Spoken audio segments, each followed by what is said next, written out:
हम पहाड़ी लोगों की ना दिन की शुरुआत ही चाय के कप से होती है। अगर हमें चाय नहीं मिले ना तो हमें ऐसा लगता है कि हमारा दिन की शुरुआत ही अच्छी नहीं हुई है। लेकिन उस चाय के कप के पीछे की बैक स्टोरी के बारे में हमने कभी जानना नहीं चाहा। तो यही जानने के लिए मैं आज आई हूँ धर्मशाला के टी गार्डन में। एक तो ना टी गार्डन आने के लिए बहुत सारी रोक लगाई थी, तो बड़ी मुश्किल से उन तारों के बीच में घुस के मैं टी गार्डन के अंदर आई हूँ। और ये जो हम चाय का गिलास रोज़ पीते हैं ना सुबह उठ के, तो कभी हमने इनके बारे में सोचा है कि ये पत्तियाँ आती कहाँ से होंगी। और ना मैं आपको एक और चीज़ दिखाती हूँ, रुको दूसरी साइड चल गए। देखो भाई ऐसी ऐसी जगह पे घुसना पड़ रहा है। ये जो आप लीव्स देख रहे हो ना, इन्हीं पत्तों से जो है वो चाय पत्ती बनती है। और ये जो लीव्स है, अगर ये जितनी ही सॉफ्ट लीव होगी उतनी ही अच्छी चाय बनेगी। तो ज़्यादा से ज़्यादा कोशिश की जाती है कि यहाँ पे सॉफ्ट लीव्स हों, उनका ही यूज़ करके चाय पत्ती बनाई जाए, क्योंकि ये जो सॉफ्ट लीव्स हैं इन्हीं से ही अच्छी चाय बनाई जाती है। तो इन पत्तियों का सॉफ्ट होना बहुत इम्पॉर्टेंट है। ये पत्तियाँ जितनी ही सॉफ्ट होंगी उतनी ही अच्छी चाय बनेगी। और मेरे साथ ना अभी एक ट्रेजेडी हो गई है। मैंने सोचा कि मैं अपने फ़ोन को इन लीव्स पे रखती हूँ और एक खुद का फ्रंट से शॉट लेती हूँ। और मैंने यहाँ पे रखा फ़ोन और यहाँ पे था ये पत्ता। और मोस्टली पता होगा लोगों को कि ये पत्ता क्या है। यहाँ इस पत्ते में ना कांटे होते हैं, आपको दिख रहे होंगे। और मैंने ये इसका ध्यान नहीं दिया और मैंने गलती से फ़ोन यहाँ पे रख दिया और फ़ोन को ना जूम करने लगी और मेरे हाथ पे यहाँ पे ये लग गया बहुत ख़तरनाक तरीके से। और यहाँ पे ये जल रहा है अभी। अगर कभी किसी को ऐसे पत्ते यहाँ पे दिखे तो इनसे कृपया करके दूर रहें, क्योंकि ये आपको बहुत हानि पहुँचा सकते हैं, जैसे कि मेरे साथ हुआ अभी। मैं यहाँ पे ना पिछले 1 घंटे से हूँ, तो मैंने खुद ऑब्जर्व किया है अभी यहाँ पर कि यहाँ पे बहुत कम लोग यहाँ पर आते हैं। और मतलब यहाँ पर बहुत कम क्राउड रहता है, ना के बराबर लोग हैं जो यहाँ पर आते हैं। बहुत रेयरली लोग यहाँ पे आपको देखने को मिलेंगे।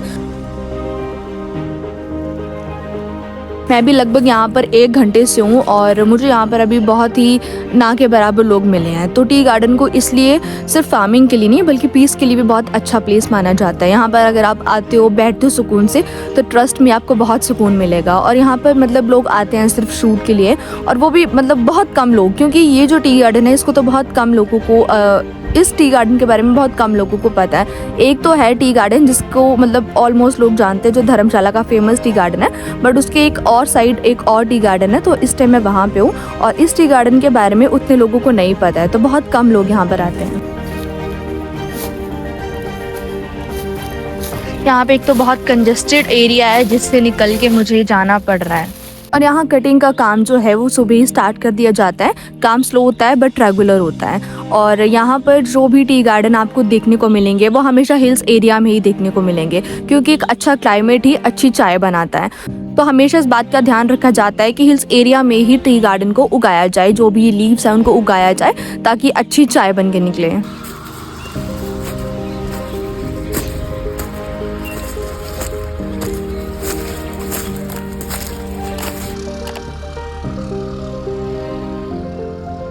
और हम जैसे पहाड़ी लोगों के लिए ना चाय सिर्फ एक ड्रिंक नहीं बल्कि लोग इससे इमोशनली कनेक्ट है। मतलब अगर किसी का मूड ऑफ है तो चाय पी लो, कोई खुश है चाय पी लो, भूख लगी है चाय पी लो।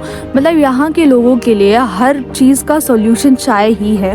मैं अपने घर पे खुद देखती हूँ, मतलब यहाँ पे क्या है कि लोग जो है वो दिन के 10 से 12 कप चाय के पी जाते हैं। तो मतलब ये जो है वो एक बहुत ही इमोशनली कनेक्टेड है लोगों के लिए चाय का कप। और बिना चाय के तो यहाँ के लोग अपनी ज़िंदगी भी इमेजिन नहीं कर सकते हैं। चाय उनकी लाइफ का इतना इम्पॉर्टेंट पार्ट है।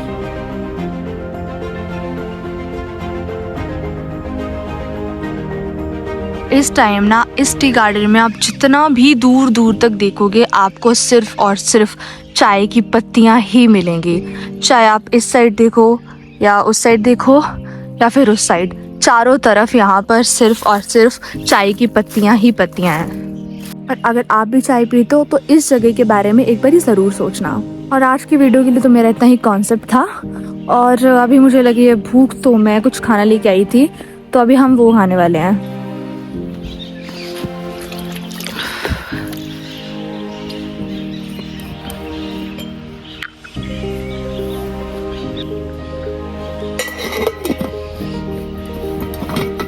अभी मेरी वीडियो की ना ड्यूरेशन बहुत कम है, इसलिए मैं आगे का शूट कर रही हूँ ताकि वीडियो एटलीस्ट थोड़ी सी ज़्यादा लंबी हो जाए। तो खाने में आज मेरे पास है कढ़ी चावल, ये मैंने बाहर से लिए हैं। वैसे तो मैं बहुत कम खाना बाहर से प्रेफर करती हूँ, घर का ही खाना खाती हूँ, टिफ़िन लेके आती हूँ, बट आज मैं नहीं लेके आई थी तो मुझे बाहर से खाना पड़ा,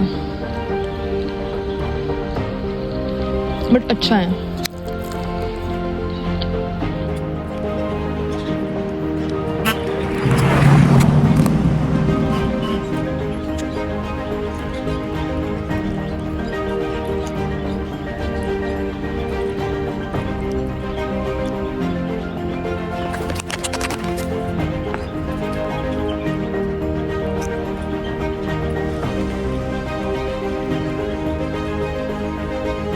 ये जो चावल है ना ये धर्मशाला में एक अंकल हैं जो अपनी छोटी सी स्टॉल लगाते हैं, तो वहाँ से ये खाना मतलब घर से बना के वो खाना लेके आते हैं और यहाँ पे सेल करते हैं। वो अपनी स्कूटी पे ना, मतलब वो स्कूटी पे लेके आते हैं, और जो वो वाले जो ऐसे बड़े बॉक्स होते हैं ना जिसमें वो खाना स्टोर किया जाता है, मतलब आप लोगों को पता होगा जैसे रोड साइड सेल करते, तो उसमें लेके आते हैं। तो मैंने काफ़ी टाइम से उनको देखा था, उनको भी अराउंड अभी 2-3 मंथ हुए मतलब स्टार्ट किए हुए, और उनकी एज होगी अराउंड 50+।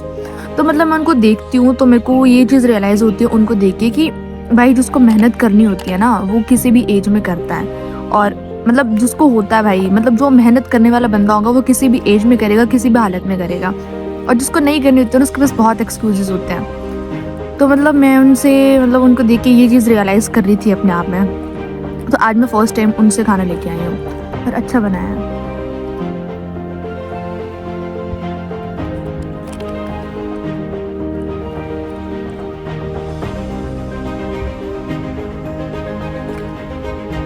को फिनिश करने की पूरी कोशिश की है बट मुझसे फिर भी ये बच गया है, तो उसको फेंकने के बजाय हम इसको वेस्ट नहीं करेंगे, अब हम इसको वापस डाल देते हैं, और मैं इसको किसी कुत्ते को डाल दूँगी जाते टाइम, तो इसको वैसे ही पैक करते और डाल देंगे। सो इस वीडियो का करते हैं यहीं पे एंड आगे बहुत अच्छी वीडियोज़ आने वाली हैं, so stay connected and thank you so much for watching my video guys, thank you.